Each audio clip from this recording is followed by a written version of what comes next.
A very good evening to one and all. On behalf of the Center for Environment, Climate Change and Sustainable Development at Impact and Policy Research Institute, Terry School of Advanced Studies, and India Water Portal, I welcome you to episode 9 of the State of the Environment #Planet Talks with me, Simi Mehta. Shifting weather patterns and climatic changes have generated concerns about the impact on the ecosystem goods and services, such as availability of clean water and food, on which the entire humanity relies. It is important to ensure ecosystem restoration to increase the resilience and reduce the vulnerability of people and the environment to the changing climate. Towards this, ecosystem-based adaptation approach becomes very critical, and it is essential to use biodiversity and ecosystem services as part of the overall adaptation strategy to ensure the safety and security of the entire ecosystem. To enlighten us on the natural ways to restore ecosystem, we have with us Dr. Arvind Kumar, President and founder of the India Water Foundation, New Delhi, who would be speaking on the topic ecosystem restoration through ecosystem-based adaptation approach. It is my privilege to introduce to you Dr. Arvind Kumar. Dr. Arvind Kumar is a noted author, columnist, president and founder of India Water Foundation, a non-profit organization and think tank, and governor at the World Water Council at Marseille, France. With more than 20 years of experience, he specializes in ecosystem-based adaptation, water energy food nexus, with specific emphasis on the interlinkages between water, environment, and the sustainable development goals. He is a member of the Technical Advisory Committee for India's second and third National Communication and Biennial Update Reports to UNFCCC. He is the member of the National Wetlands Committee of the Ministry of Environment, Forest and Climate Change of the Government of India. Dr. Kumar has been working specially in the Northeast region of the country. In Meghalaya, he is the member of the Meghalaya State Water Resources Council and member of the State Council for Climate Change and Sustainable Development, which is headed by the Chief Minister of Meghalaya. In Sikkim, with the government of Sikkim, he is sharing key inputs in the field of water resources, environment, and sustainable development. He is the member of the Global Partnership of Marine Litter of United Nations Environment Programme. He is a member of the Working Group on Water Resources Development, New India at 75 of the Niti Aayog, Government of India. Dr. Kumar holds a PhD in defense studies and has published over 400 research articles, blogs, etc. He is the editor of the e-magazine called Focus Global Reporter. He is the lead author of the publication with SAC Dhaka titled SAARC Outlook on Water Energy Food Nexus in SAARC region, which was published in 2015. Dr. Kumar was conferred with the prestigious 40th Matri Shri Media Awards in 2015 for his outstanding contribution as a journalist, the Triveni Award for his contribution in the field of environment and water in the month of May 2015, and the Achievers Award for his exemplary contribution and commitment for protecting environment by the United Nations Information Center for India and Bhutan in collaboration with the India Eye International, the Human Rights Observer on the occasion of the World Environment Day, the June 5th, 2017 in New Delhi. Under his dynamic leadership for 2 consecutive years in a row, India Water Foundation has been conferred with the Water Digest Award in the category of Best NGO, Water Education 2017-18, and Best NGO, Water Sanitation in 2018-19. Thank you very much, sir, for joining us this evening. So without much ado, I invite you, Dr. Kumar, to make your presentation. Welcome, sir. So good afternoon, colleague, experts, audience. Thanks for gathering here and to hear and speaking on ecosystem-based restoration. Please start the PPT as well. And through ecosystem-based adaptation. I'm pleased to have an opportunity to raise a pressing concern in the light of COVID pandemic and bringing to you an emerging approach that is new for all. Communities has been adopting a climate variability for centuries, but today Their coping mechanism are being outpaced by the fast changing climate. In response to global climate change and impacts, most countries has focused on hard and gray infrastructure options such as embankments for flood control or new reservoirs to cope with water shortages. These options can be closely to build and maintain and generally do not take the benefits of ecosystem based approaches into account. Next. In the words of Enger Anderson, Executive Director of United Nations Environment Programme, a green recovery is one of that tackles the climate, biodiversity, and pollution crisis at the same time.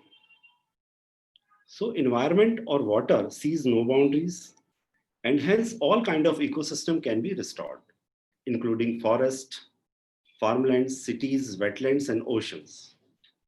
Restoration initiatives can be launched by almost anyone from government or development agencies to business and communities and individuals.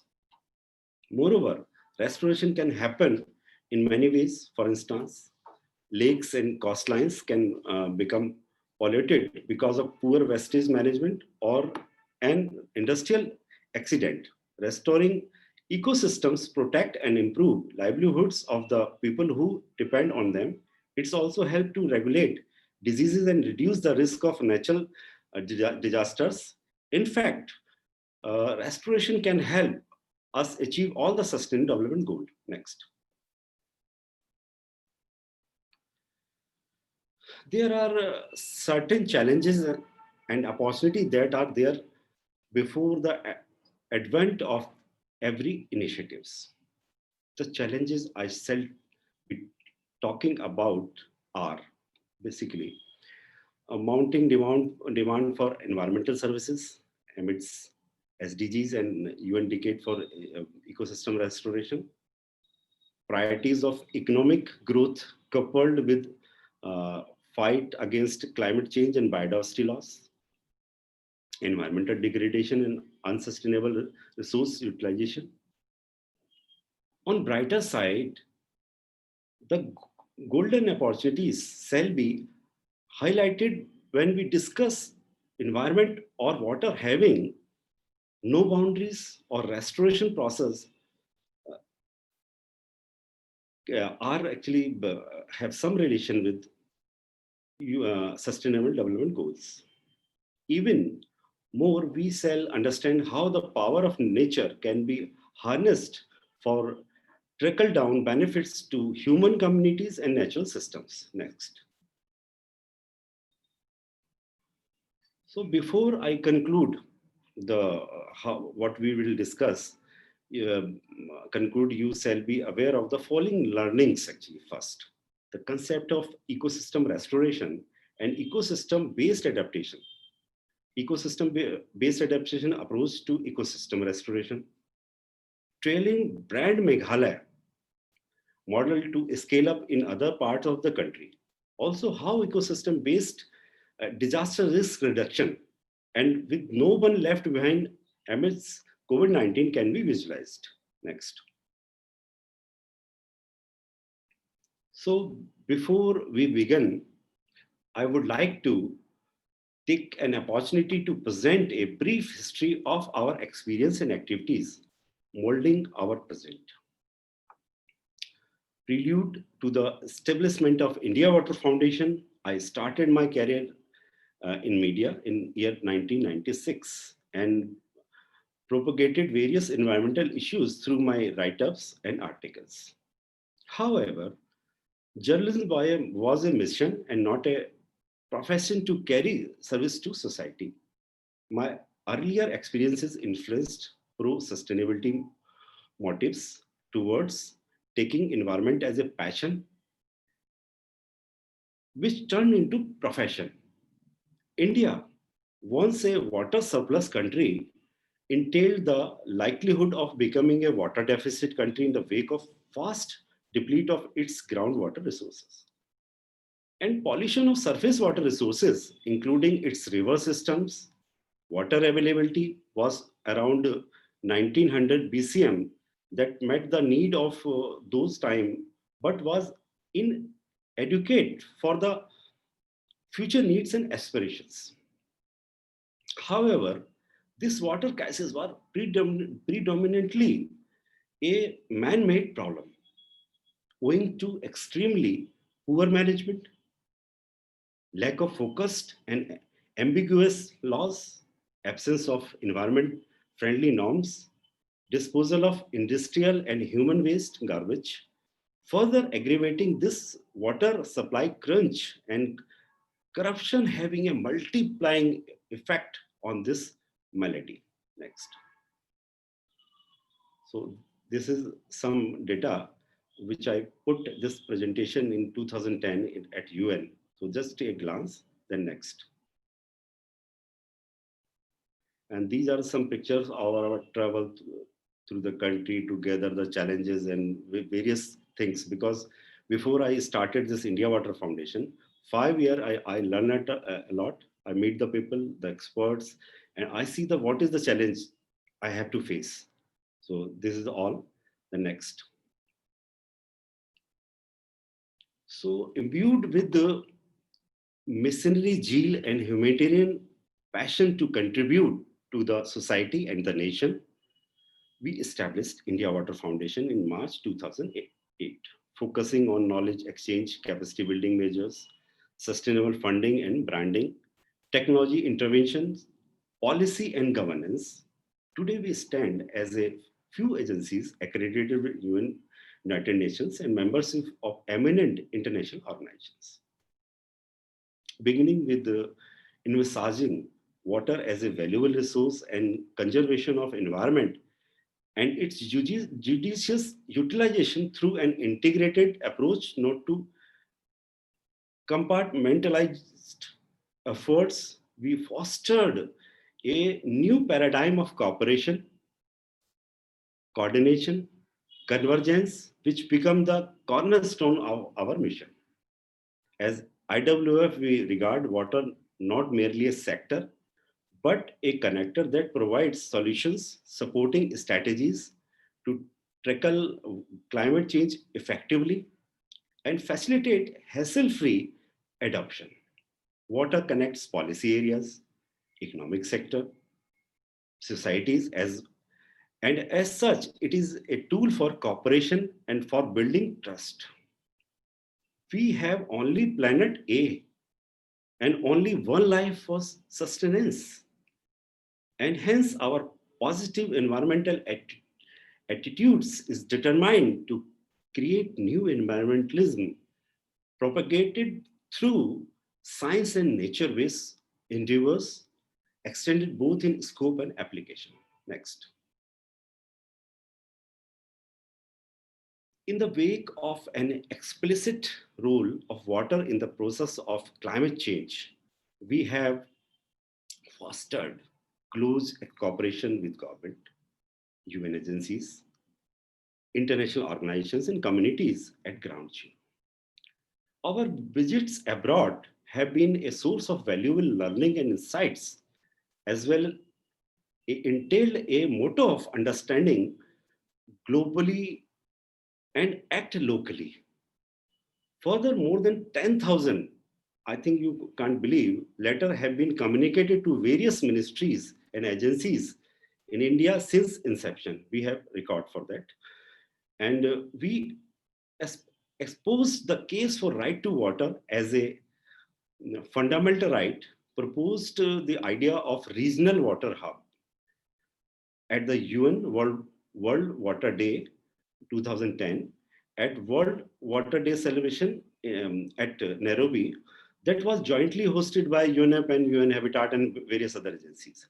Since inception, we have been promoting awareness on water-related issues, sans any glamour and monetary advantage. We were bound to face odds of various sorts. Undoubtedly, paucity of fiscal resources proved a major hindrance in fulfilling his human mission.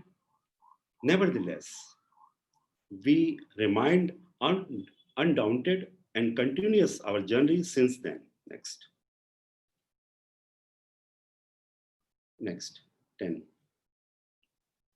The impact of silo effects results in visible changes pertaining to single sector. However, a civil society working more than a decade has made mere traverse near to communities, especially at grassroots level, and integrated bottom-up approach was implemented in aspiration districts of India while we are working last 2-3 years during our visit there.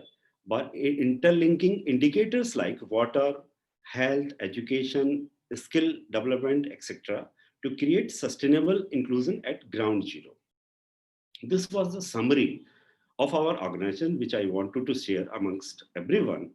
And I am overwhelmed and humbled by the milestones our organization has reached till date. Next.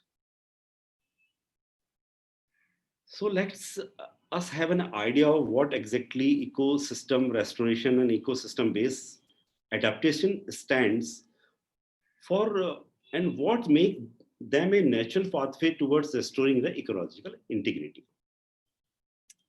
Society for Ecological Restoration states that ecosystem restoration is the process of assisting the recovery of an ecosystem that has degraded, damaged, or destroyed. Ecological restoration has the purpose of recognizing the need to massively accelerate global restoration of degraded ecosystem, to fight the climate heating crisis, enhance food security, provide clean water, and protected biodiversity. Indeed, restoration measures will need to be judged against the moving vagaries of climate change. According to IUCN, ecosystem-based adaptation involves the conservation, sustainable management, restoration of ecosystems are cost-effective solutions that can help people adopt to implements of the climate change. Example of such natural-based solution to climate change, including sustainable agriculture, integrated water resource management, and sustainable forest management. Next. There is a difference between restoration and rehabilitation. Any restoration is any internal activity that initiate or accelerate the recovery of an ecosystem from a degraded state. But rehabilitation is a restoration activity that may fall short of fully restoring the biotic community to its pre-degradation state. In short, restoration has broad meaning. With the inception of UN Decade on Ecosystem Restoration in March 2019, our trajectory towards nature has paced fast towards finding answers for sustainable development. This is a significant decade from 2021 to 30. As a matter of fact, we don't lose sight of investing in nature. Next. So why EBA? A highlighted above the need for EBA, we are proposing the nuanced approach that has motivations. The advantage prepare us to opt this innovative mechanism. Fast forward to COVID-19 crisis, and some states are once again using restoration as an engine of employment, especially in rural areas where jobs are broadly needed. That strategy not only has the potential to kick start economic growth, it is also key in the fight against climate change and biodiversity loss. Reviving nature is the core of the UN Decade of Ecosystem Restoration, a global push to repair hands lost to development that is set to begin in 2021. But now we must step up on a massive scale action to restore our degraded ecosystems. The recent IPBES Global Assessment Report on Biodiversity and Ecosystem Services find that around 1 million animal and plant species are now threatened with extinction, with many decades more than even before in human history. IPBS chair Sir Robert Watson said, the health of ecosystem are which we and all other species depend is deteriorating more rapidly than ever. We are eroding the very foundation of our economies, livelihoods, food security, health and quality of life worldwide. Next. Few more linkage. Last month, UN Global Biodiversity Outlook report took a note of the importance of biodiversity in addressing climate change and long-term food security. Action to protect biodiversity is essential to prevent future pandemics. The biodiversity loss is a direct result of human and natural disasters, uh, constituting a direct threat to human well-being in all regions of the world. EBA is a significant area in national determined contribution NDCs under the Paris Agreement on climate change and national biodiversity strategies and action plan of CBD and achieving SDGs target. Governments, civil societies, organizations, and multilateral agencies are appreciating the effectiveness of EBA and its multiple benefits. Next.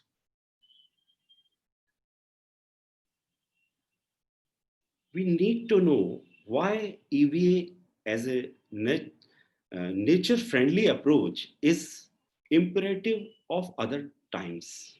They are most cost-effective solutions. They are help people adapt to the impacts of climate change.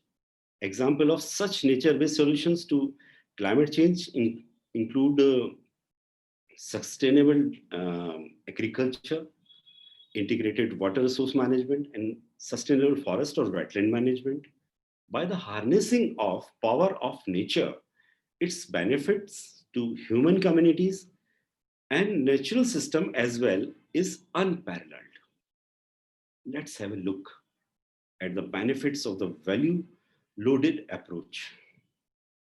It emphasizes water as a socio-economic connector, indicator that interlinks sector like agriculture, energy, biodiversity through actor-sector synergy and intersectoral convergence. EBA harnesses biodiversity ecosystem services to increase resilience and reduce the vulnerability of human communities and natural system to climate change. Next. So why need of EBA? Healthy ecosystems such as intact forest, wetlands, coastal areas provide many benefits to local communities, including firewood, clean water, medicines, shelter, and food. They are also form physical barriers against extreme weather events such as cyclones and storm surges. EBA stores ecological integrity through effective ecosystem management and contributes to biodiversity conservation. Through primarily a adoption approach, EBA also contribute to climate change mitigation by reducing the emission that transpire from habitat loss and ecosystem degradation. Next. So major principles of ecosystem-based adaptation before you. So in the wake of sustainable development gathering momentum, demand for water is mounting. In India, Green Revolution had focused on quantity of food grains produced and hence received a setback in terms of water quality, environmental degradation, increased health risk, and so on. Ecosystem restoration, an emerging approach and efforts are needed to develop working links between adaptation approach to water security goals of SDGs, HE targets of CBD, pollution control measures and limit 1.5-degree climate change agenda of UNFCCC is an integrated way. Efforts are needed to develop working links between adoption goal of United Nations Framework Convention on Climate Change, UNFCCC, the HE targets of Convention on Biological Diversity, CBD, and the Sustainable Development Goal to tackle climate change challenges in an integrated way. The principles of EBA are a guiding light to restore our natural ecosystem. Next. So here I would like to share some pictures and some input about a case study of Meghalaya. I would like to share with you all in northeastern state of India. Our solution there were based on the perception of water as an integral part of ecosystem, a natural resource and socio-economic good. IWF had delivered a partnership model and is only organization share input to run a state flagship program, also brought on board UN agencies, development partners under a unifying platform and designating a clear role mandate to taken up in the state. Today, Meghalaya finds mention in our Prime Minister's speech and precedent for an entire country. Next. Meghalaya was chosen. Actually, some people are asked why Meghalaya you chosen. So Meghalaya was chosen as a pilot study for the implementation of EBA for the following regions. Meghalaya is rich in important minerals such as coal, limestone, large forest cover, soil biodiversity, rich flora and fauna, and blessed with abundant water bodies and water as well. However, geogenic events and anthropogenic practices due to the unsustainable agriculture practices like Zoom cultivation, unsustainable mining, have affected soil and water quality, biodiversity, and enhanced the problem of environmental degradation. Practices like deforestation, hunting drastically affected hydrological and biodiversity parameters, with no fish in the stream or no bird in the sky. At the same time, swamps, marshes, and other wetlands were increasingly being reclaimed for urban agriculture expansion. Next. The state lies in the proximity to India's neighboring countries like Bangladesh, Nepal, Bhutan, and Myanmar. Vulnerability to water-induced disaster because of its fragile geo-environmental settings and economic underdevelopment posed considerable threat to these countries as well because of some relation. Capacity building of these communities were poor to cope effectively due to low capabilities, weak institutional funding, political mechanism, inability to diversify to other livelihood activities lead to migration and lack of access to adequate resource to enable the communities to recover from climate shocks. Next. So we also face some stumbling blocks, you can say. In addition to these our problem, there are several we observe lack of will on the part of the political leadership, absence of confidence building measures in cross-border areas to improve livelihoods of the affected people, negation of role of civil society, absence of regional media role, lack of cooperation, coordination in tackling environmental related issues. Next. Next.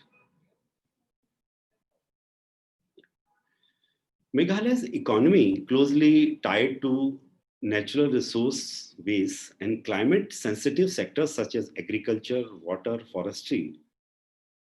We understood these problems at a closer level, come into conclusion almost before we setting this model. We almost worked 2.5 years over there. That piecemeal approach to water, energy, or biodiversity resulted into sectoral solutions and seriously lacked cross-cutting outcomes with its interconnected sectors. As a development partner with Meghalaya Basin Development Authority, Government of Meghalaya, Integrated Basin Development Livelihood Program was launched in 2012. The IBDLP is designed around basically 4 pillars: knowledge management, natural resource management, entrepreneurship development, and good governance. And it's being implemented in a mission mode through over 24 missions. Every mission is designed to leverage and comparative and advantage that Meghalaya has and generate livelihood opportunities for every household and to accelerate growth. Next.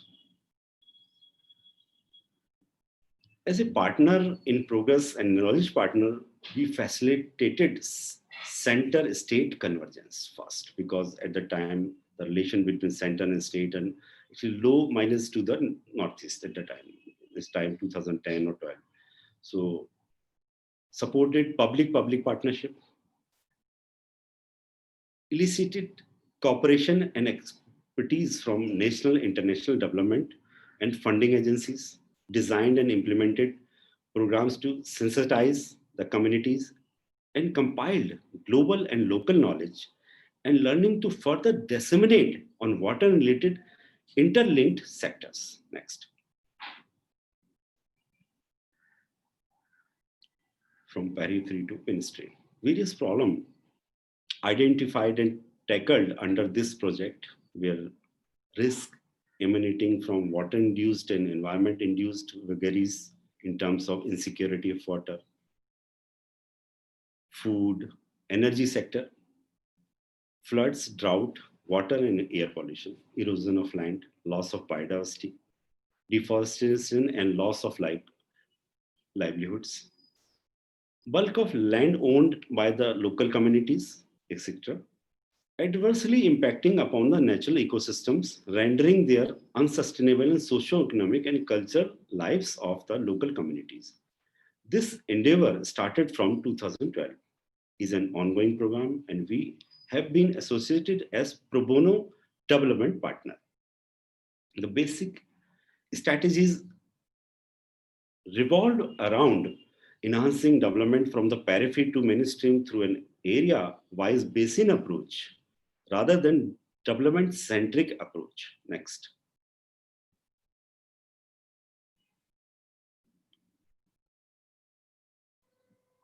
Sustained development and ecosystems are linked with water. Once resilience of water-induced calamities and environment-induced vagaries is enhanced, attainment of other goals will be easier because both water and the climate changes are at the roots of the bulk of the calamities. Water mission under the IBDLP projects in tandem with EBA has led to, apart from ensuring water security, to meet water scarcity in the lean period, which is from July to almost April. Water conservation, judicious use of water, keeping water resources free from pollution. EVA interventions have resulted in the restoration of traditionally natural resource, water resource like ponds, wells, and man-made wetlands. For instance, creation of around 1,000 Jalkund, small water reservoirs, fulfilled need of drinking domestic water, irrigation, especially in lean season, and complemented missions like forestry, pisciculture, horticulture, livestock, tourism, etc. Next. We harnessed ecosystem-based adaptation approach, which seeks to promote societal resilience by ecosystem measurement and conservation and recognizes the centrality of the ecosystem in the adaptation process, recognizing the pivotal role of ecosystem in the maintaining, strengthening, enriching different elements of life and the livelihood through provision of ecosystem services, which are defined as the benefit that natural ecosystems provide to the society. IWF have embarked on various competence and capacity building programs of all stakeholders in harnessing EBA in managing water and other natural resources in Meghalaya. This training program have been carried out as a part of Meghalaya government's flagship program. Next.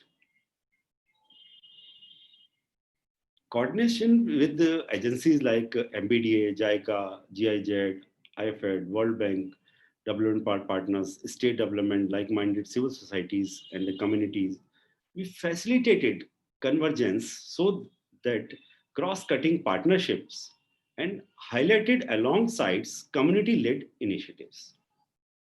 Along with EBA, Meghalaya is one of the few states in India to have harnessed water, energy, environment, food nexus approach as an integral part of sustainable development. The salutary outcomes have reinforced our convictions about the utility of EBA as an effective tool to combat the adverse impact of climate change. It is an ongoing project to envisage all-round sustainable development of Meghalaya. Next. Talking about its impact on human well-being, it is addressed crucially links between climate change, biodiversity, ecosystem services, and sustainable resource management, linkages between water and human development, and impacts on human lives and livelihood, delivered environmental benefits towards holistic ecosystem services. Our key inputs resulting in creating alternative water-related livelihoods for native community, which was successful in addressing unemployment, insurgencies, mining, migration, reducing poverty, enhancing gender mainstream, and enhanced socio-economic environmental indicators of the state. Next. Like you see, ecosystem services have multiple benefits like provisioning, regulating, supporting, and even cultural services. These services were integrated under a common platform in a state for people of Meghalaya. Next. This model stands unique as it is perhaps amongst the first development model to ensure active smart citizen partnership. I rather than beneficiary approach, key inputs towards implementation of environment plus initiatives, blending integrated water resource management, water, energy, food nexus, ecosystem-based adaptation for management of natural resources in Meghalaya in holistic manner has helped in creating a brand Meghalaya. It enabled the local communities to garner multiple benefits occurring from restoration of man-made wetlands, forest conservation, sustainable forest management that have helped in carbon sequestration, improved water quality, reducing risks from the natural hazards, biodiversity conservation, improvement in the alternative livelihoods and poverty elevation. Next. Beside, it has also set a path towards realizing specific sustainable development goals, especially improved livelihoods in terms of SDG 1, increased water, energy, food security in terms of SDG 2, 6, 7, enhanced climate change resilience in terms of SDG 13, and augmented biodiversity conservation and ecosystem services in terms of SDG 13 and 15. In Meghalaya, sacred groves are proving to be a shining example of the traditional forest management. If you know, in Meghalaya, most of the land is under the community.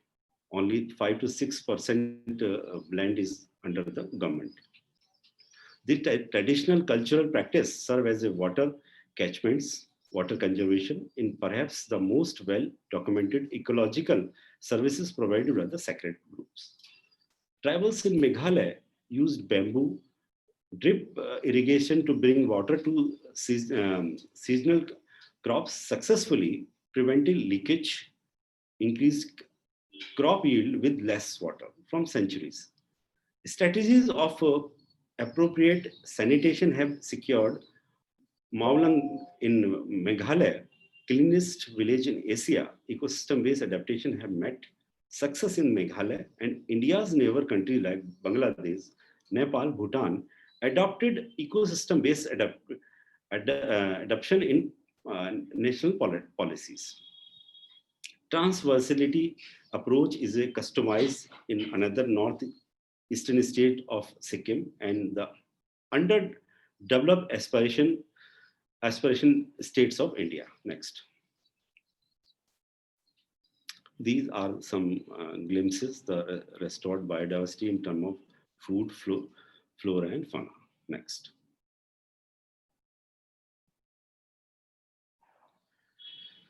The best practice has been got a global recognition. Find mentioned Niti Aayog, good book in 2016, and our work is also mentioned in best practices resource book. Next. Sustainable development is a new paradigm for economic growth and social equality and environmental sustainability.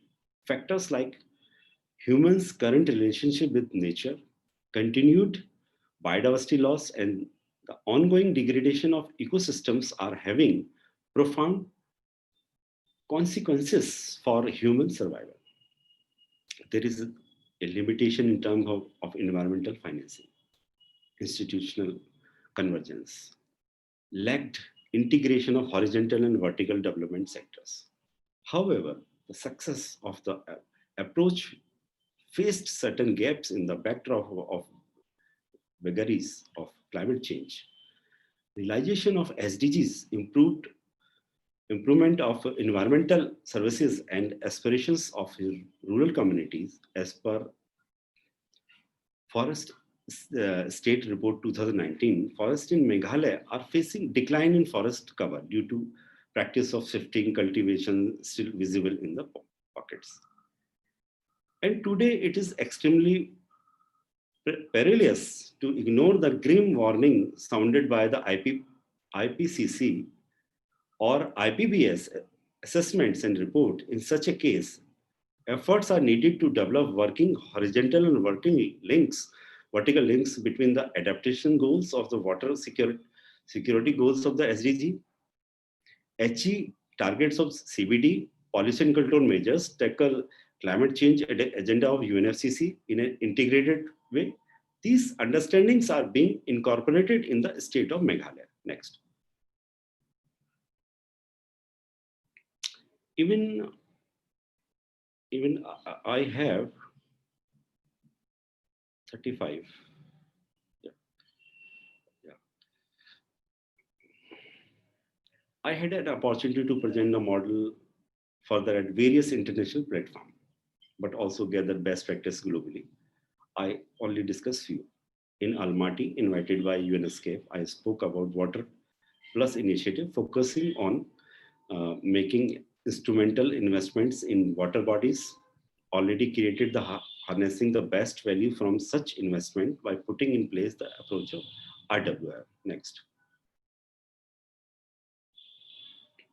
Recalling my experience, the learning of the Meghalaya were presented at Stockholm during CV, World Water Week, in a full presentation and a poster in year 2014, then 15, then 17.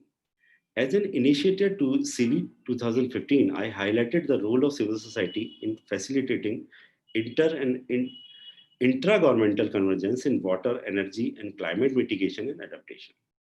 In 2017, I highlighted how community-based integrated water resource management, coupled with water, energy, food nexus approach and ecosystem-based approach to climate change, had helped Meghalaya tide over its water crisis by harnessing storm water runoff and incur gainful trade-off via inward and outward linkages. Next.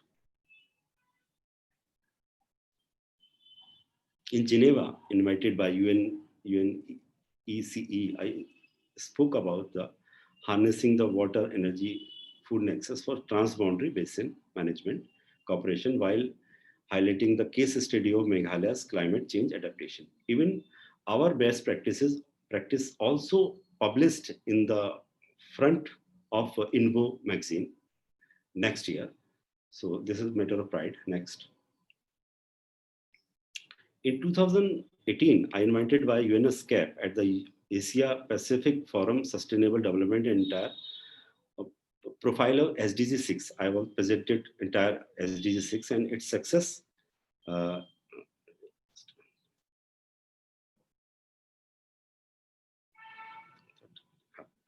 And success in Meghalaya was stressed in the same year during as an influencer at APAN Manila.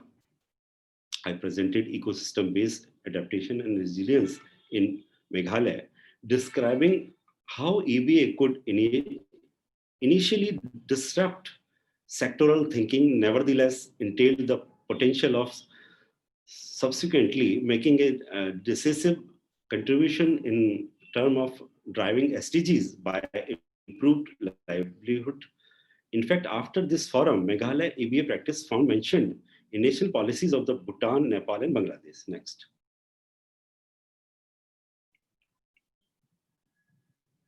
Our learnings have integrated the goal of natural resource management and livelihoods in parallel. Our efforts emphasized community dialogue along with the role of natural ecosystems, biodiversity, ecosystem services in underpinning sustainable development and ensuring that the twin goal of the natural resource management and livelihoods are simultaneously integrated in every action plan. In a move towards creating a climate neutral state and green economy, we suggest further adopting green approaches and practices of adaptive management, carbon offset, resource efficiency, rewilding, circular economy, and polluter pay principles. Next. To improve efficiency and ensure long-term sustainable water security, there is need to go beyond the concept of integrated water resource management, which is a vertical approach to short water cycle. It need to be combined with a general approach based on the fundamental link between water, energy, food, and environmental nexus, along with EBA. This climate resilience approach have augmented restoration efforts witnessed by the sustainable green cover and restoration of water land biomass balance, conserving biodiversity and promoting holistic water, energy, food security. Ecosystem-based disaster risk reduction is further being promoted to facilitate the regulatory functions of ecosystems such as forests, wetlands, and mangroves to mitigate, prevent, or buffer against disasters. Bringing an example of peri-urban areas of Cherrapunji as an ecological project was conducted in 2012 to raise awareness on water and environment, sustainable livelihood activities, eco-restoration, development-related activities. With our humble effort, EBA has met with success in areas of Shillong as well as in the periphery areas of Cherrapunji in Meghalaya, and about 25% of total wastewater was treated in beginning of the 2018. And capacity building in water harvesting, wastewater treatment, eco-restoration, recycling, use technologies, etc. These are contemplating replicating this success in other urban areas of the state as well. Next. The essence of nature-based solutions lies in fostering human well-being, livelihoods covered with environmental conservation. Next. In my publication, SARC Outlook on Water, Energy, Food Nexus in SARC region in 2015, I had focused on facilitating reduction of internalities by adopting integrated planning and management according equal emphasis on managing land, forest, ecosystems, and agriculture to ensure food security imbued with water and energy security. Next.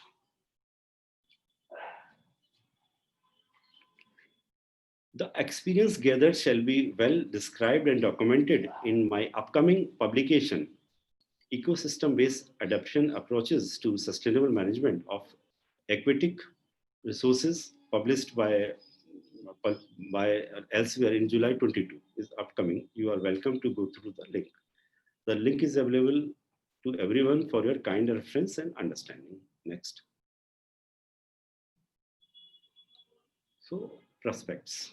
We have often seen many proposing tree plantation as the best carbon offsets measure, but such compartmentalized efforts is a single attempt having short-term impacts. Meghalaya prospered with double-digit economy, but no bringing visible impact at the grassroots level due to lack of effective awareness and regular capacity building efforts. It took nearly 10 years for us to augment the further success of the model. Since EVA addresses the crucial links between climate change, biodiversity, and sustainable resource management, it is imperative that effective mitigation and adoption strategies further needed focus on ecosystem restoration as part of an explicit response to climate change.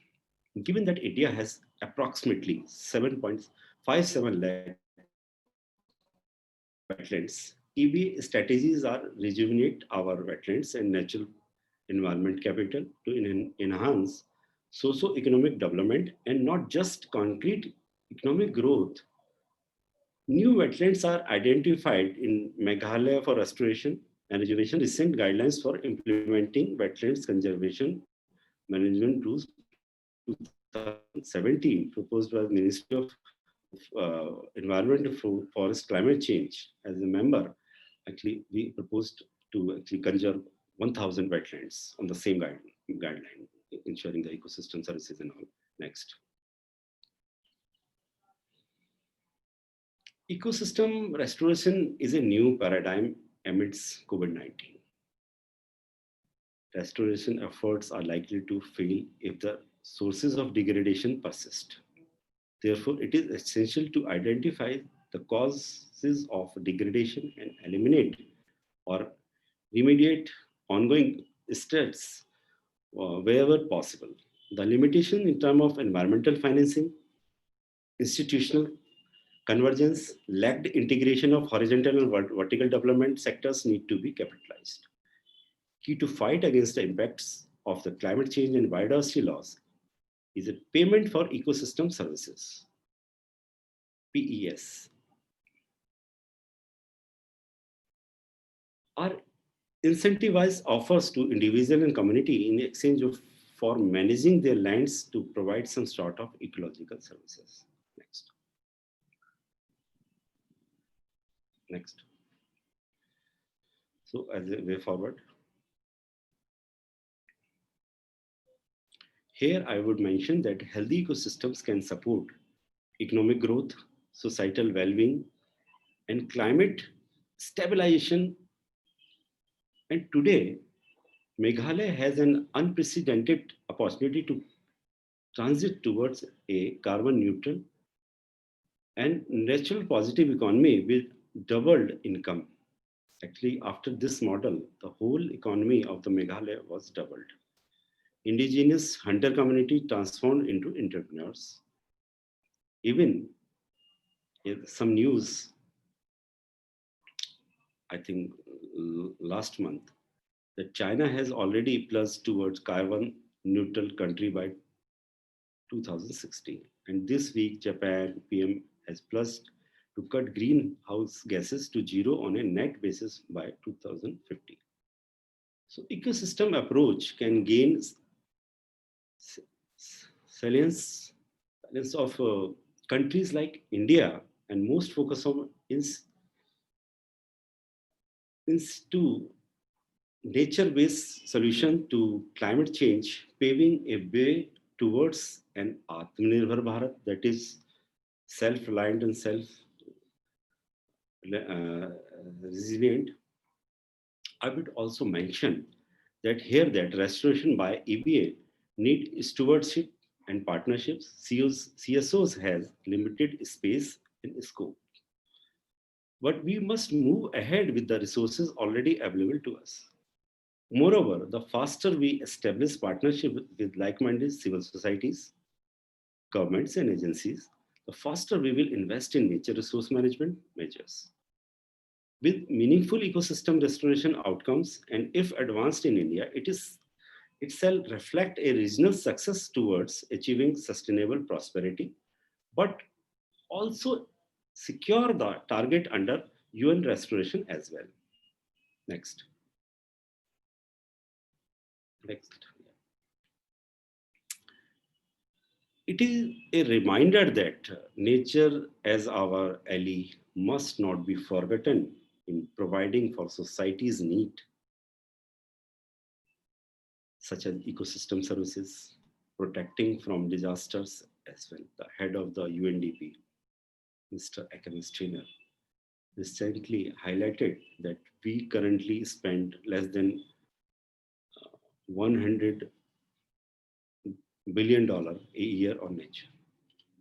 So now that ecosystem restoration has highlighted our race to fight against the impacts of the climate change and biodiversity loss, it has become imperative to integrate political will, financial capabilities, capacity building, technology transfer into our climate adaptation and mitigation strategies, especially in regions like South Asia, where cooperation is less and much difficult to attain a common consensus. So, my dear friends, let us invest in nature. Next. So, with a note, thank you for hearing me patiently and look forward for your comments and questions. Thank you. Thank you very much, sir. Thank you very much for your wonderful presentation. And as it is imminent, your leadership, under your leadership, India Water Foundation has not just grown by leaps and bounds, but has also informed policy and brought about enormous changes at the grassroots level. The example of Meghalaya that you have so elaborately mentioned, I'm sure has earned enormous amount of acceptability throughout the state. Thank you very much, sir. We have with us Dr. Evia Raju. Yes, he's here. Good evening, sir. We will be beginning with the question and answers. And so the first question to you, sir, Dr. Kumar, is we have never witnessed India as being a water deficit country, and yet unforeseen climatic changes, the challenges associated with extreme weather events have complicated the status of water security for the future generations. What are your thoughts on this? And what is your opinion on how do we move forward? Well, Dr. Mehta, climate change impacts such as water scarcity has influenced cross-cutting sectors like agriculture, forestry, natural resources, energy, and economy.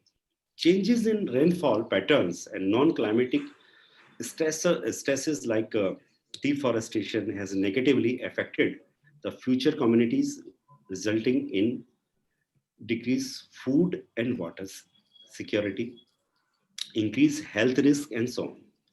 First green revolution in India, although enhanced productivity but posed negative impacts on overall water quality and quantity. To embark on water secure nation, water must be treated as asset and socio-economic development indicator that facilitates interconnectedness, as I mentioned, with sectors like agriculture, energy, environment, etc., connecting policy areas, economic sectors, and societies, and tools to building trust in the interest of our generation next. Thank you. Sure. Thank you very much, sir, for your response. One question to you is, you have been working with the Meghalayan government on a pro bono basis as a development partner. Did you visualize an obstacle towards achieving your goals and ambitions as an organization while you were working in the state? And have you recorded the strengthening of gender relations in the state while you were working with the environmental aspects in the state? What are the lessons you provide for similar efforts in other states? Yeah, this is a very good question. Yeah. Since inception, we have been promoting awareness on water literacy issues, sans any glamorous and monetary advantage. We were bound to face odds of various sorts, experiencing a sense of oneness, connectedness, or integration with nature. We are dedicated to the case for water and environment. We have undertaken field visits, research to address challenges and impact on local communities and edit their capacity, upliftment their livelihoods profile, and bridging the communication between government and communities under the state flagship program. It is a matter of pride, actually, that Meghalaya has reached global platform and has featured in Prime Minister's Mann Ki Baat couple of times, and are elated to witness our efforts have been reaped fruit of success. Even after this model, we also write to the different state government as well about this model and other countries too. Because if something good is happening somewhere, actually there is a time when we have to learn and understand through your experiences. So in our whole journey, if you see last 20 years, actually I learned a lot from different sectors, different actors, even agencies, and what is we actually created, we actually disseminated with others through our various publications now. Thank you. Yeah. Sure. Thank you, sir. Thank you very much for sharing those thoughts with us. Again, coming back to Meghalaya, you have been associated with Meghalayan government and its development efforts for over a decade now. So has the state endeavored a pathway of realizing its objectives and targets under the Integrated Basin Development Livelihood Program? What are your views, sir? Our efforts were endorsed by NITI and UNDP Social Sector Services delivered entailed Good Practices Resource Book 2015 on innovative best practices. Like I discussed in my presentation, ecosystem-based adaptation had met success in Meghalaya and India's neighboring countries like Bangladesh, Nepal, Bhutan, and many other adopted ecosystem-based adaptation in national policies. The Water Mission has acted as a guidelines for the policymaker to put together the 2019 water policy. It is the first state in Meghalaya to have its own water policy. This pro bono effort is ongoing endeavor, and we are advancing environmental ambitions amidst states' aspirations through capacity building and dissemination of best practices. Now it is spearheading the advancement of localization of SDGs, and we are happy to be associated with. Yes, thank you. Great. Thank you, sir.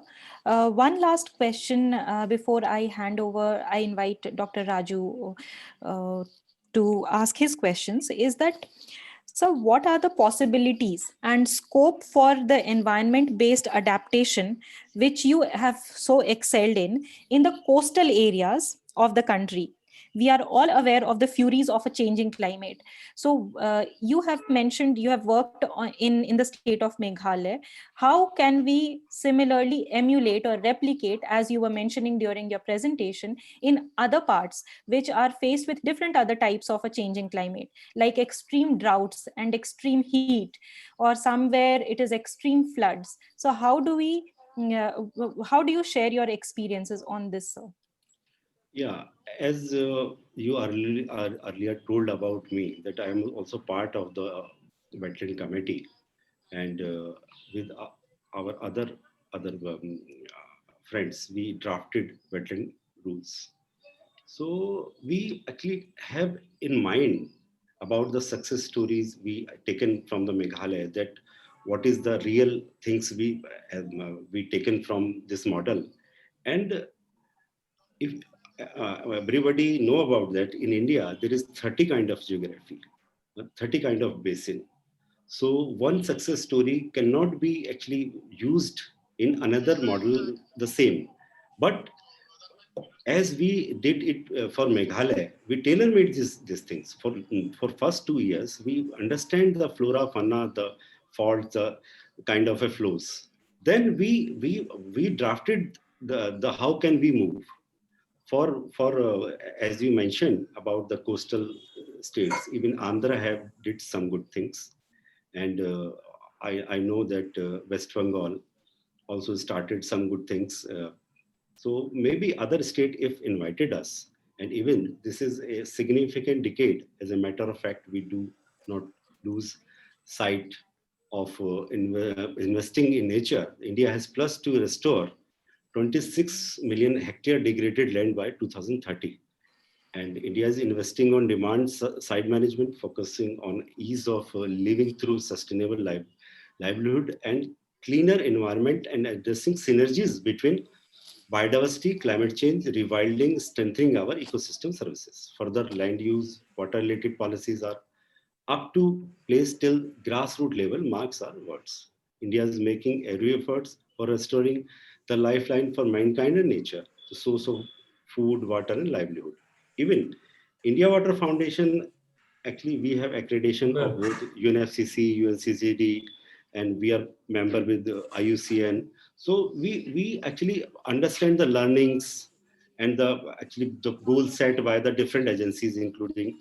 So we understand, and we try to, as a partner with these agencies, try to uh, help to getting the goals of the different state. Because in India there is I tell earlier that there is a 30 kind of a geography. One state, one problem is different from other. So there is no issue. First of all, there is a need of a diagnosis. What is the real problem? Even the Meghalaya model is not, cannot be used in Rajasthan, and even Rajasthan success is not used in Meghalaya. That's why no issue. We can first understand what is the real environmental flow and what is the gaps. Then we can work. Yeah. Thank you. Yeah, sure. Thank you very much, sir, for your responses. I would now invite Dr. EVR Raju. He is a domain expert in the Environment and Sustainable Development, designate Ministry of Coal. Dr. Raju, I would invite you to ask your questions in brief to Dr. Kumar, following which I would request Dr. Arjun Kumar to take over. Thank you, Dr. Raju, Doctor. over to you. Thank you, Doctor. Thank you. Welcome, Dr. Raju. Yeah. Good evening, Good evening. Dr. Arvind Kumar. Yeah. It's very nice to hear from you. And I'm sorry that I could catch a little late your presentation, but nevertheless, I'll get it from you. I have been working in the Coal India Limited in one of the most degraded coal fields at Jaria coal mine. And I have been practicing the ecological restoration. In the initial stages, it was as a regulatory requirement, and later it became a passion for me. Mhm. That's nice. Me with my team has ecologically restored about 300 hectares of Mhm. soil dumps. Yeah, it's simply stony dumps, and even we could create some ecological parks, etc. And that has become a very successful. Coming to my question is, now I left. I superannuated from my service from Coal India Limited as general manager in December 2019. And now I have been appointed by the Ministry of Coal as the domain expert, environment and sustainable development. I had to join. Now the question is how can we attain the urban ecological resilience where the cities are already stressed with huge population density and construction activity? So can we bring the ecological aspects to the cities? This is one question. The next question is an urban forestry policy in the country? I will request you to please throw some light on these two questions. Thank you, Dr. Yeah, this is a very good question. And I think you joined late. Even I mentioned actually answer the two questions. The most of the, even not in our country, most of the actually cities in the world, taking the problem in silos. That's why I say somebody is taking the care of the water, somebody is taking care of the forestry, somebody is taking care of the carbon neutral things, somebody is caring about the other wetlands and all. So this was the first opportunity where we actually we think, we work, and we understand. When have you heard about the EBA and circular principles? So within the component of sustainable development into their policies, we have reached our common goals and targets. And how can means we have to take an integrated approach. When we start working in Meghalaya 2010, means we talk about water, then said highest rainfall in Meghalaya, so they laughed about it. Then said the basic problem is the management of water. The water only for 2 months. After that, there is no water. That's why I called wetland.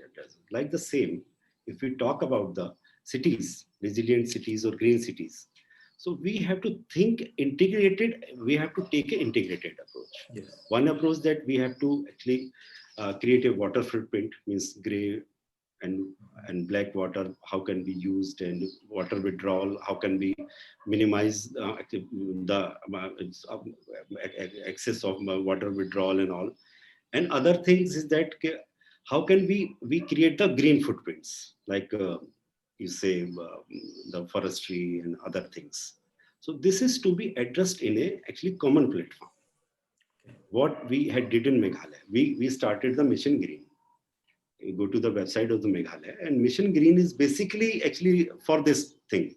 Actually, I have not enough time because it's 1 hour or 45 minutes. This model is huge. So for resilient cities, first of all, we have to think about that. How can we minimize the carbon footprint? Negative means. So, and second thing, your vehicles, so that carbon. And how can you also plant more trees? Like I discuss about the rewilding actually. So rewilding is the only option, because everybody thinks that when we will talk about the environment, everybody actually planting a tree. So planting a tree is not an option actually. Means where you have to plant, how much you plant, or what variety should be planted. So this is depend on flora, fauna. Actually, you have to proper diagnosed about the, if you talk about Delhi, so Delhi's problem is different from Mumbai, and Mumbai's problem is different from Calcutta. So this is the right diagnosis you should have. And after a right diagnosis, you have to think okay, how you are thinking about the waste management. First, actually, waste management is the first priority, because when you minimize waste from the source, so then actually your rivers, your streams are dumped with waste. And because of this, you are actually, your life is loaded with waste. So first think about this. Then you have to think about that. I mentioned of the 4 principles: polluter pay principles, rewilding, then carbon offset, then all 4 things. So when you identify what is the real challenge, then what is the exact policy we took for the particular city, so that you can increase the blue, green, and minimize the gray and black. Yeah. Correct. Okay, thank you. Thank you very much. So Dr. Arvind Kumar, the second question was, Please. Yeah. is there urban forestry policy in the country? Yeah, actually, that's why I say, actually, in our country, we have different policies. Means one is the water policy, then other is urban forest policy, then another is science policy. When I started India Water Foundation, our main work was at that time cooperation, coordination, convergence. So the first job we started as the India Water Foundation, that converges the ministries and missions and visions. So first we converge 2 ministries, and then 6 ministries and 5 ministries. Now at the time you are actually watching that most of the government are actually starting some good things. Like when we actually framed the wetland rules, we keep in mind most of the water things as well. Because before that, because the wetland committees was actually it is in Ministry of Forest, and at the same time water policy was also coming up. So urban forestry basically is a kind of a resilient efforts, all the integration of the efforts. Because if you need urban forestry, means how much forestry you need, and we have to where to plant. The another thing are how much green and blue print you want. Okay. So this is about the need. Even if you see in Delhi is polluted, very much polluted city, but very green. So this is the answer to your question. It is green, but polluted. So that's why an integrated effort should be there, so that you can understand, you can diagnose. Delhi is the greenest capital of the world, but it's polluted. So we are not getting whatever we want. We don't have water, we don't have clean air, but we are greener city.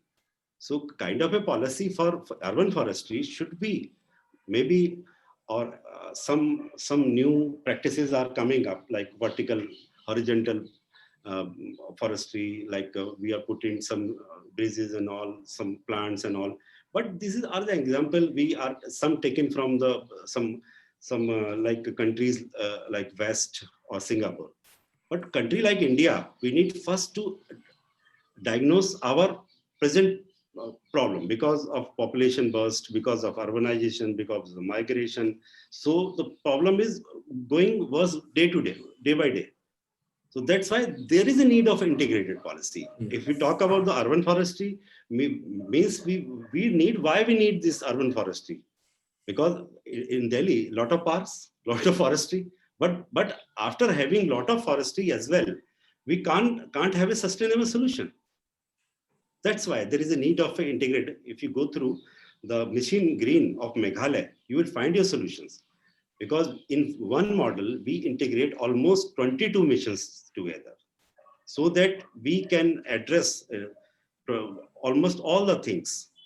We discuss about the financial part, we discuss about the technology part, we discuss about the people's need part, and role of the people as well, role of the civil society. Even you see last 3-4 years, civil society realized that they have enough space. That's why I say most of the work we done in last 1.5 decade on pro bono basis, 90%. So, because it is my choice to be into this sector. So that's why we start working. We are writing to even more and more ministries, so that their work should become closer. Because most of the agencies, most of the institutions actually work in silos. Somebody taken a park and they develop something, but how this park is impacting the environment? This is the question. Yes. So when we think integrated, then if you talk about Delhi, means what is the real problem of Delhi? Relating to air, relating to water, relating to waste management. Then we think how much plant, how much kind of a thing should be planted, and what is the real impact. So, Yes. yeah. Thank you, Dr. Arvind Kumar sir. Welcome. Thank you. Thank you very much, Dr. Kumar, for answering the questions posed by Dr. Raju. Thank you, Dr. Raju, for your questions. I now invite Dr. Arjun Kumar. Do we have Dr. Arjun Kumar? Can you hear me? Please unmute yourself. Yes. Yeah.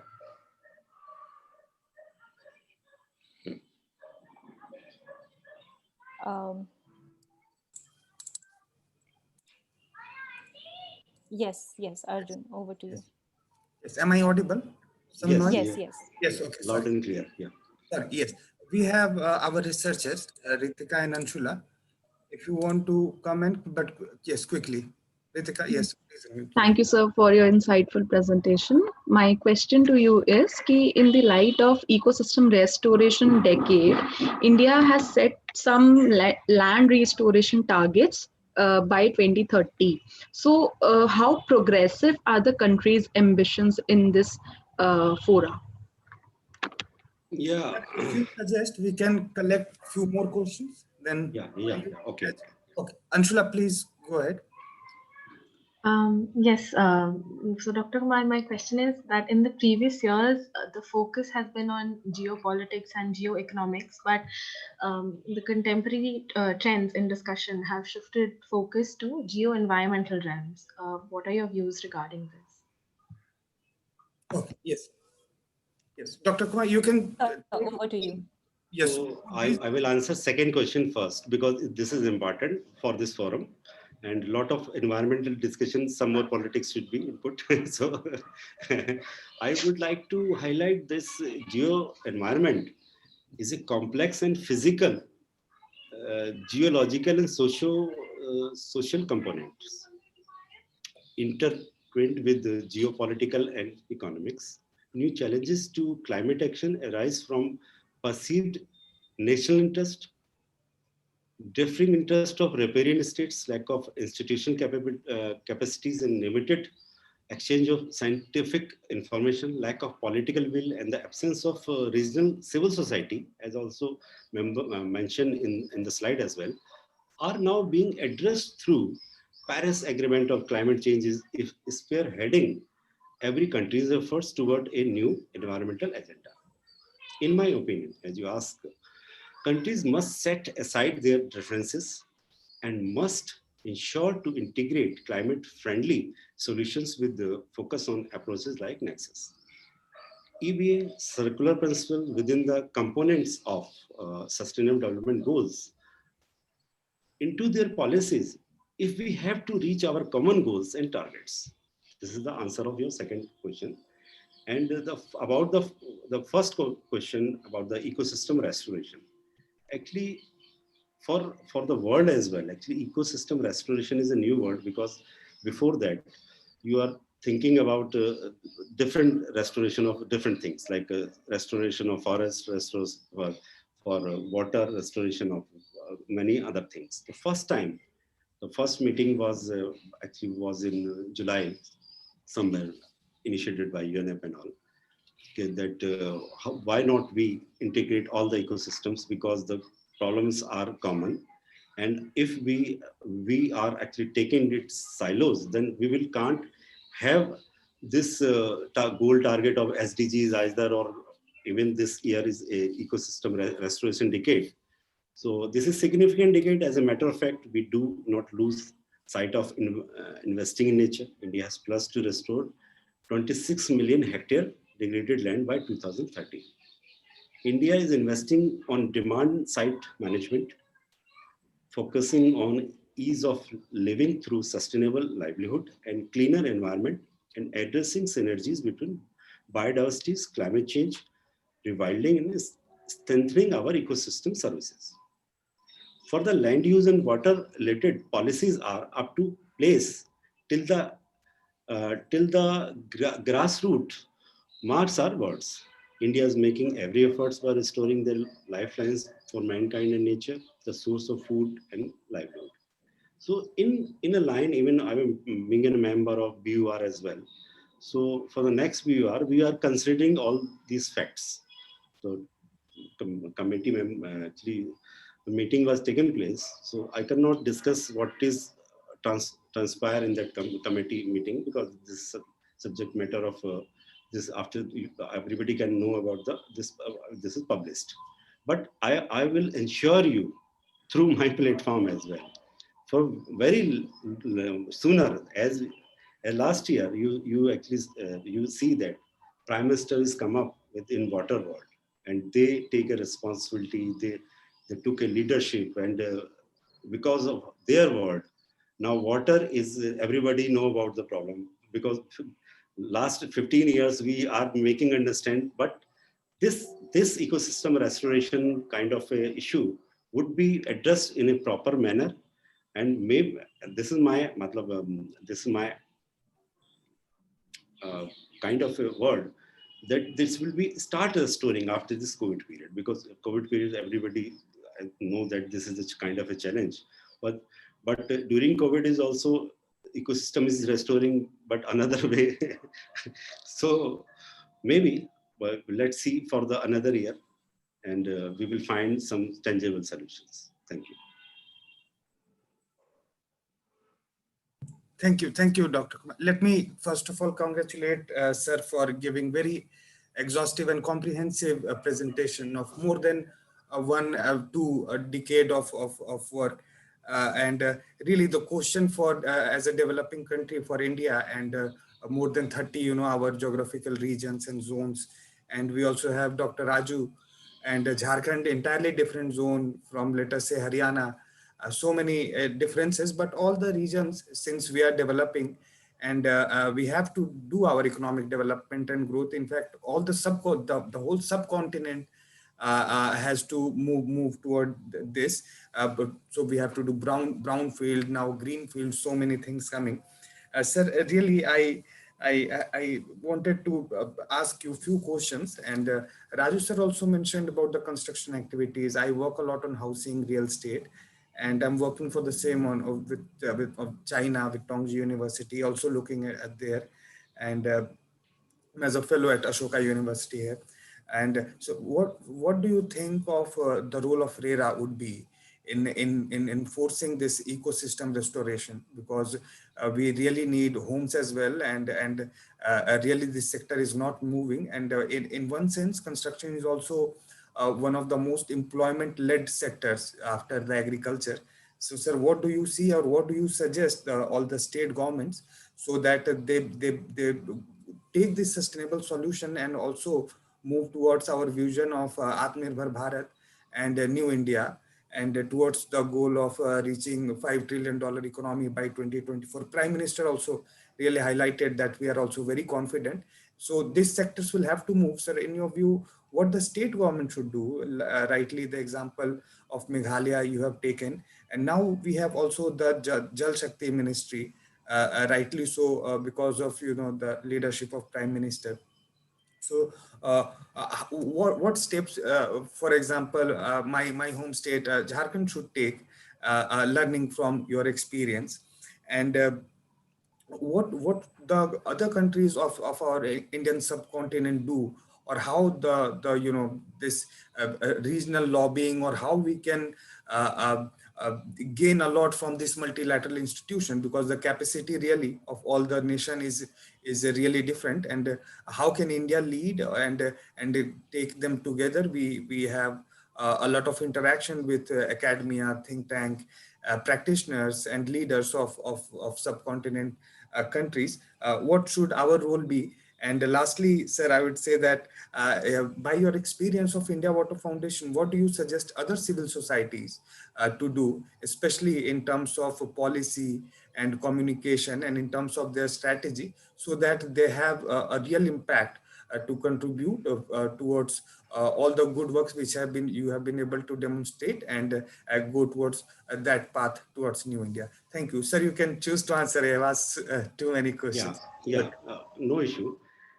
In fact, first thing is that before Meghalaya model, actually everybody is actually thinking about the model of the West, Singapore and all. We never took a kind of a technology which is used in the developed countries, because our country is like Africa, Asia, other countries is developing countries. So we cannot afford this kind of a technology. So first thing is that we have to think and we have to learn from each other. Even in my case, before starting India Water Foundation, I actually travel a lot throughout the country, including South Asia, Africa, and Mekong, China as well. Then I saw that what is the real power in in China and these countries, that they are actually Atmanirbhar, you can say, or self-reliant in kind of a technology. Means they don't go for the technology like the West. They are creating technology which is afforded by the locals first, and green. Even in China, first time China actually started most of the technology which is green and affordable. So first thing, this is my message to the state government, that don't go and don't think like a Paris, that Lucknow become a Paris or Allahabad become a London. You have to think that Allahabad become Allahabad. And this is viable, this is sustainable, so that you can provide all the kind of service like clean air, clean water. Then some people say that if you want to intact your environment, you have to not to do this development, stop the development. Actually, for the burgeoning population and the need of the society, even if you think about the 5 trillion economy, even first time as a member in Niti Aayog, I tell that water is not a problem. Water is an asset. Water is an economic indicator. Why not think about water? Because water, first time I said, water is a $1 trillion economy. So in a meeting, then everybody asked, how can you prove that water is a $1 trillion? Then I said, when we start working in Meghalaya, first of all, we actually talk about water. But when we are talking about water, the entire model was created. And 22 missions was created. Now, what Meghalaya is a hotspot. Everybody talking about the Meghalaya, but the real beauty in the model is that we have to give a center stage or to every problems. Actually, first of all, we actually calculate how many problems we have to face in next 10 years. First, the second thing is how much fund we required. Third, what is the real technology and what will be the partners, and how can take to our stakeholder into next level, means capacity building. For partnership, we engage and we encourage and we invited 16 partners in Meghalaya, because IWF is not enough that I can do everything like a Superman. So I convince the agencies, including UN, partners, others, even to brand, actually about the brand Meghalaya, we invited for some other programs too. Even have you heard about the look at this policy, transportation corridor? Somebody telling that you are in a water agency, why are you doing this? Then I said, if you, first of all, you have to brand it. If you brand it, you have to discuss about it and discuss about these positive aspects. Then negative aspects also become positive. Then a lot of agencies rest there. So your need of your partner is fulfilled. After that, you have to think about the money factor, finance. Then we approach to the donor like JICA, World Bank, ADB and all. And we will convince for different things. Even for finance inclusion, we discuss with the World Bank. Then for construction, visible growth, ADB. Then other things like environmental water, JICA. So this is the thing. First of all, you diagnose. And as you mentioned, that what is the role of a civil society? Civil society can play a pivotal role. You heard about in last 500 years, have you heard about the 5 name of the richest person? No. 500 years. But you know the 5 name of a person who doesn't have nothing. Surdas, Kabir Das, who they are, basically they are civil society. So our role is to actually to give a direction to the society. So civil society is most important. And my comment, you can say comment and say to the civil society, without civil society, you cannot think about the development.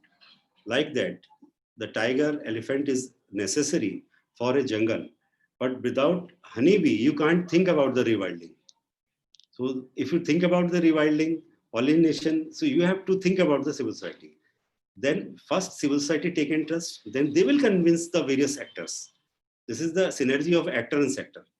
Actor may be different, but sector the same. If you talk about the state governments, I said you need routes, you need development things, but in a sustainable manner, taking the green things. If even last year, a lot of people actually talk about the plastic waste. Some of the states actually started some creative solution. They use this plastic waste in road constructions. Even some of green technologies developed by the Meghalaya, in fact, Africa as well. You will amazed. In Africa, they are actually using the green technology, and even they are most interested in ecosystem services kind of a thing, and greener, bluer kind of thing. So this is the answer, that civil society is always there, because civil society means, if you talk about Atmanirbhar Bharat, then civil society means Jagrat citizen. तो जागृत इंसान की जरूरत आपको पड़ेगी. तो जो भी जागृत इंसान है, कोई पूछता था कि आप कौन है, what is the civil society? Then said civil society means कि जागृत citizens जो है, जागृत है तो औरों को जागृत करेंगे. So this is the same thing. The chain will start. First intervention should be from the civil society. The civil society connects everybody, like the water connect every sector. Civil society connects other sectors too. This is my opinion. Sir इसी से एक जुड़ा हुआ छोटा सा मेरा सवाल है, उसका खास करके पॉलिसी में और इम्प्लीमेंटेशन में काम करने से आता है. सर एक जिला क्या करे, मतलब जो जिला के अधिकारी है, कई डिस्ट्रिक्ट एडमिनिस्ट्रेटर से I keep meeting also sir, many of our colleagues, many of them are very interested कि क्या करें, but our districts are also so huge and there also so many civil society are there, and they have to perform also. So what the local unit of government, let us say we have so many at panchayat level, nagar panchayat, nagar palika, municipal corporation, sir is level पे क्या क्या चीजें ecosystem restoration को हम लोग focus देने के लिए, what steps आप कुछ इनके लिए भी सर कुछ बताना चाहेंगे प्लीज? इसके लिए मेरे पास एक बहुत बड़ा उदाहरण है. हमारे पास 7 डिस्ट्रिक्ट थे, एस्पिरेशन डिस्ट्रिक्ट्स के. एक साल हमने काम करना था. अब होने को तो मैं अपनी टीम को भेज सकता था, वो भी जा सकते थे as a world water council governor. UN में होने के बाद आप नहीं चाहेंगे कि उन डिस्ट्रिक्ट्स में जाएंगे, but I like to stay in this districts जो. और 15 से 20 दिन में जब रहा, कुछ पहले कुछ समस्या आई कलेक्टर्स के साथ में, लेकिन जब कलेक्टर्स को पता चला ये वो आदमी है जो फंड दिला देता है हजारों करोड़ का और 1 रुपया नहीं लेता, तो उन्होंने बात करी, भाई ऐसे कैसे हो सकता है. मैंने उनसे कहा कि आप कुछ नहीं, आप अपना एक प्रेजेंटेशन दीजिए, आपके डिस्ट्रिक्ट में या आपके कौन कौन सी मेजर प्रॉब्लम्स. तो उन्होंने दिया. अब मैंने आपसे पहले बताया कि हम पीपीआर बना लेते हैं. तो पीपीआर बनाने का मतलब है कि आप प्राइमरी जो प्रॉब्लम्स है उनको अंडरस्टैंड करना जानते हैं और उनको पेपर बनाना जानते हैं, और उसको फिर आप we can convince to the donor. State government को हम कन्विंस करने जानते हैं.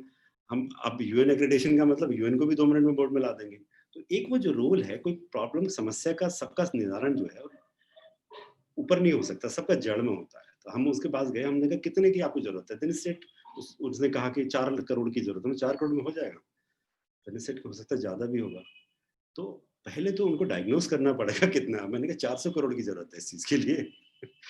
अब उन्होंने कहा कि रिवर रेस्टोर कर दी हमने। कैसे कर दिया? आदमी लगाए, 4 पत्थर उतर उठाए, एक तरफ फेंका दिया। तो मैंने कहा ऐसे नहीं होगा, सोर्स से जाके करना पड़ेगा उस चीज को, क्योंकि आप सोर्स से चीजों को करोगे तो अब जो सॉल्यूशंस हैं वो बहुत ही हल्के स्टेज में, इसलिए हम उन चीजों में नहीं जा पाते। अब मैंने वहां, मुझे मौका मिला 75 दिन में मैंने 60 डिस्ट्रिक्ट में रखा। अब 7 डिस्ट्रिक्ट, एक अगर हरिद्वार था तो दूसरा 6 डिस्ट्रिक्ट जो थे पूरे उत्तर प्रदेश के थे। अब जहाँ पे ना रहने की जगह है, ना आपको प्रॉपर रुकने की जगह है। अब आप वहाँ जाके रुक जाएं तो वो पूछे कि भैया ऐसा क्या पर्पस है कि आप यहाँ आके रुक गए 10 दिन के लिए। देन सिट कि मैं यहाँ आपके पास हूँ, आप 10 दिन मेरा काम चलेगा, आप जो चाहे समस्या पूछ लीजिए, जो पेपर बनाना है, कोई और सहायता करनी है हम कर देंगे। तो ये सिविल सोसाइटी का काम हो सकता है। रीजन क्या है? उन छोटी चीजों के लिए वो किसके पास जाए? जीआईजेड के एक्सपर्ट को पकड़े? किसको पकड़े? वो नहीं मिलेगा उनको।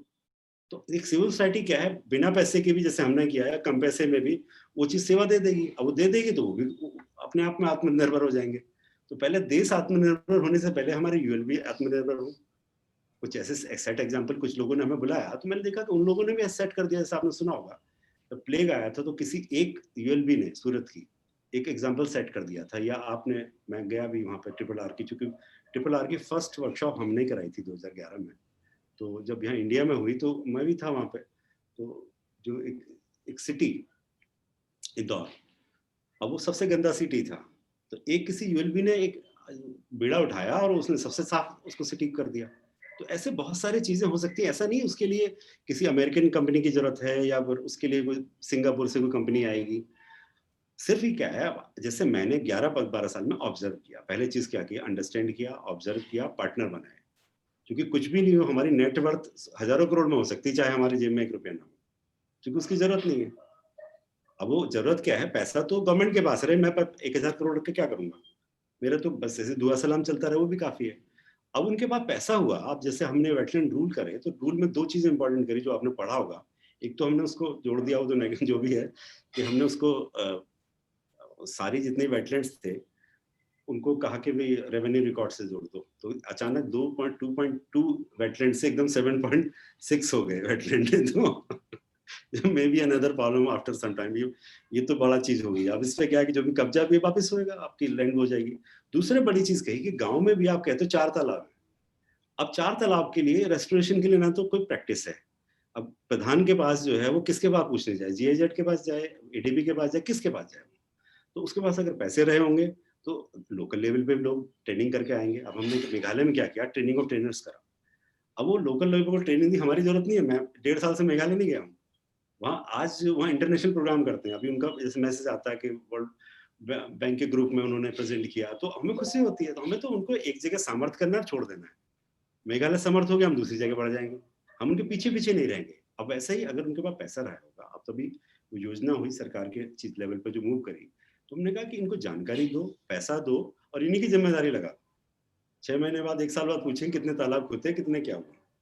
क्योंकि नल जल जो योजना होंगी बिना तालाब की नहीं हो सकती। तो जैसे मैंने आपको कहा कि हर योजना इंटरलिंक्ड है। तो अगर उसको इंटीग्रेटेड वे में जैसे मेघालय हुआ, तो वो मॉडल कहीं और भी जा सकता है, गांव में भी जा सकता है। अब गांव में जैसे माना उसी छोटे से किसी शहर में गए, उनसे पूछा तो उसने बताया, पहले 10 समस्याएं बताई, बाद में जो 10 दिन रहते रहते हो गया तो और खुला, उस दिन सेट की 20 समस्याएं। तो हमने कहा 20 का एक जगह बना देंगे हम उसको, एक जगह से आप कैसे हैंडल कर सकते हैं उसको। तो वो चीज इंपॉर्टेंट है कि आपको, आपका रोल जो है वो टाउन प्लानर की थिंकिंग वाला होना चाहिए, ना कि आप जैसे घर बनाने वाला होता है ना, तो आपने आर्किटेक्ट और टाउन प्लानर में फर्क होता है, आप समझ सकते हैं। जो अब यह हमारे यहाँ जो लोग जो हैं वो आर्किटेक्ट्स की तरह काम करते हैं, जबकि जो प्लानिंग की जो जरूरत होती है वो, अब मैं जब जहाँ भी वेटलैंड रूल में था, जहाँ जहाँ मैं कमेटी में था, मैंने बहुत सी चीजों में कंप्रोमाइज नहीं किया। क्योंकि इसका कारण था कि चाहे कोई भी नाराज हो, खुश हो, कुछ भी हो, लेकिन आने वाली जनरेशन को हम क्या दे के जाएंगे? हम आने वाली जनरेशन को शुद्ध हवा पानी दे के जाएंगे। क्योंकि पिछली जनरेशन ने सोचा था घर में फ्रिज आए, टीवी आए, गाड़ी आए, सब आ गई, लेकिन वो सब प्रॉब्लम का कारण बन रहे हैं सब। अब राजू जी आप समझ रहे होंगे कि वो सब आज की डेट में ग्रीन गैस को बढ़ावा दे रहे हैं। तो आपको पूछता नहीं आपके पास कौन सी गाड़ी है, क्या चीज है। अब ये पूछते हैं कि आपके शहर में हवा शुद्ध है। बहुत से लोग दिल्ली को छोड़ के कहीं और ज्यादा माइग्रेट करने क्यों सोच रहे हैं? पहले लोग बड़े शहरों में आते थे। तो उन चीजों को जो एक पॉजिटिव, जो जैसे कहते हैं ना, वाटर पॉजिटिव, एनवायरमेंटल पॉजिटिव, ये जो टर्म कहने की नहीं है, जो प्रेजेंटेशन में the kind of thing, because हम इंटरनेशनल प्रेजेंट करते हैं, लोकल में हम जो जाते हैं उनके साथ रहते हैं, उनके साथ उन्हीं के वाले घर में रहते हैं, उनसे पूछते हैं जो तुम खाओगे वही खाएंगे। जब इन्वायरमेंट फ्रेंडली होने का मतलब फ्रेंडली होना है, फिर जब समस्या पता चलेगी तो उनके लोकल सॉल्यूशंस, लोकल प्रॉब्लम है, लोकल सॉल्यूशन। अब जैसे मेघालय में वो बैम्बू का पानी के उसमें यूज कर रहे थे पहले से, लेकिन आफ्टर टाइम हमने महसूस किया कि बैम्बू को जो ड्रिप इरिगेशन से होता था उससे चूहा काट जाता था। तो उसके लिए हमने कहा कि इसको, ये तुम्हारी चीज तो ठीक है लेकिन इसमें आप जो है पाइप जो है उसका लगा दो दूसरे वाला, ताकि काटे ना उसको। या हमने जियो पावर का इस्तेमाल किया, हाइट से पानी को छोड़ा दूसरी जगह चढ़ा दिया, तो कहीं एनर्जी का इस्तेमाल भी नहीं हुआ। ऐसे इसकी जो है जियो हाइड्रोमॉर्फोलॉजिकल मैपिंग, ड्रोन मैपिंग, तो एन नंबर ऑफ टेक्नोलॉजीज का। लेकिन कोई इनवाइट करता है तो मैं तो यहाँ से सबसे बात करता हूँ। मतलब अगर मैं कहता हूँ 50,000 लोग हैं मेरे उसमें, तो मैं सोचता हूँ ये बहुत है जिंदगी में। मतलब आप किस चीज की जरूरत है आपको? आपको जरूरत है कि आप जो भी आपके संपर्क में है उसकी समस्या का सॉल्व कर पाए। जिसका नहीं कर पाए तो कोई बात नहीं, आपस में मिलजुल कर समस्या का सॉल्व कर लेंगे। 10 आदमी को आप सिखाएंगे, 10 आदमी और 10,000 लोगों को सिखाएंगे आगे जाके। तो लीडरशिप की जरूरत जो है वो ज्यादा लोकल लेवल पे ज्यादा है लीडरशिप। सर मैं तो बोलूंगा लीडरशिप की जरूरत हमारे हिंदी और भारतीय भाषाओं में भी है। कंसल्टेंट से सारे लोग डरते हैं, खास करके वो सर इंग्लिश और जो आप यूएस से। तभी तो मैंने कहा कि हम जब मोटी डिग्री लेके जाते हैं तो लोग सोचते हैं पता नहीं दिखने में कैसा होगा, क्या होगा। अब वो मैं फतेहपुर उन जगह जा कर ठहरा, अब वो सब शाम को पत्रकार बुला लिए, शाम को उनका कलेक्टर को लगा कि पता नहीं कौन आदमी है, तो उनसे पूछा भी क्या क्या चीज तुम समस्या बताओ, मैं यहाँ हूँ 10 दिन के लिए आपके उस पर, तो आप एक चीज का पेपर बनवा सकते हो मुझसे। जो बना रहे हैं, जो असेसमेंट कर रहे हैं, उनका क्वालिटी इतना बुरा है। मैं तो बोलूंगा कि हमारे जो टॉप यूनिवर्सिटीज हैं उसके बीटेक एमटेक के बच्चे उससे अच्छा काम कर लेंगे, वो भी जो बना के दे रहे हैं। मैंने कहा ना, देखो इस देश में तो ट्रांसफॉर्म कौन करते थे आपके यहाँ? चाहे जो शुरू में आश्रम कल्चर था, एक भारद्वाज ऋषि या कौन से ऋषि, आज भी हम नाम जानते हैं, 1000 राजा पैदा होंगे कोई नहीं जानता, या कोई फकीर पैदा हुआ हो, तो ये तो फकीरी वाला काम है। किसी ने कहा प्रोबोनो, किसी ने कहा 10,000 करोड़ मेघालय चले गए, आपको क्या? मैंने कहा 10,000 उनके थे, मेरे क्या मतलब? मेरे तो मतलब है कि गॉड ने मुझे चुना इस काम के लिए और उन्होंने मुझे इसके लिए इज्जत दी, मैं उसके लिए मतलब उनका हमेशा आभारी रहूंगा, उन्होंने मुझे काम करने का मौका दिया। नहीं ठीक, no sir, in the interest of time, yes sir, काफी अच्छा लगा मैं आपकी बातों को, और भी क्योंकि मुझे तो लगता है मैं हिंदी में ही प्रोग्राम करना चाहिए, ताकि some other day we will try to have थोड़ा हिंदी में for more of practitioners कि how to integrate.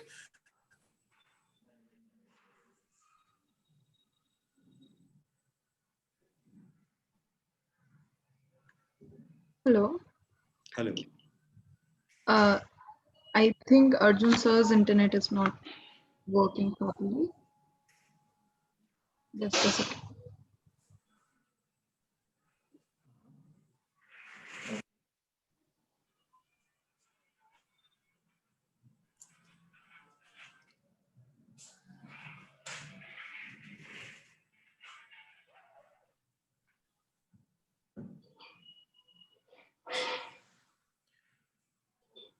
Meanwhile, doctor साहब, जैसे अभी आपका बात सुनने के बाद हमको लग रहा था ना कि एनर्जी सिक्योरिटी, फूड सिक्योरिटी, इस तरह के इकोलॉजिकल सिक्योरिटी भी होना चाहिए।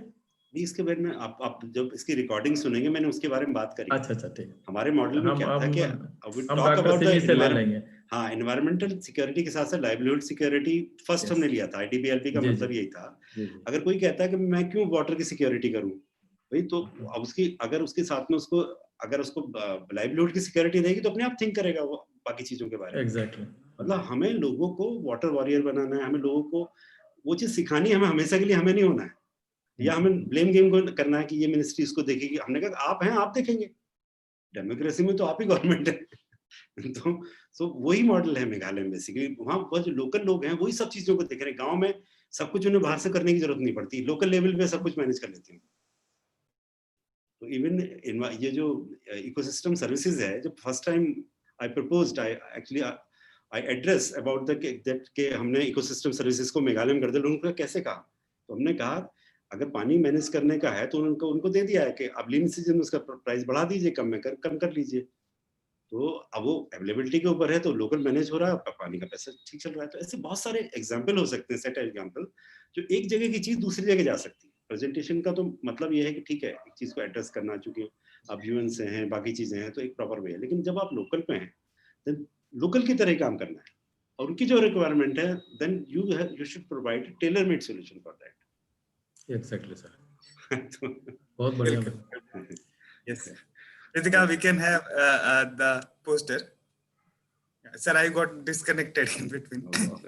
Nonetheless, yes. So, sir, let me propose a vote of thanks on behalf of CCCSD at Impact and Policy Research Institute, India Water Portal, Department of Energy and Environment at Terry School of Advanced Studies on this special talk series on the state of environment, #Planet Talks.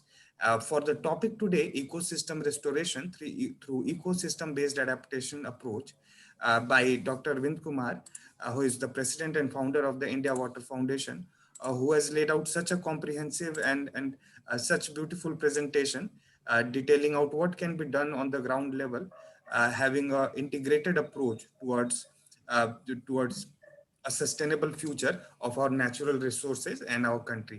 I thank you, sir. And I would also like to thank Raju, sir, for joining from his time and adding to the deliberation. I wish you good evening, and we look forward to having you more on our program and make a significant contribution and impact to the lives of people in this country. Thank you. Thank you, sir. Thank you.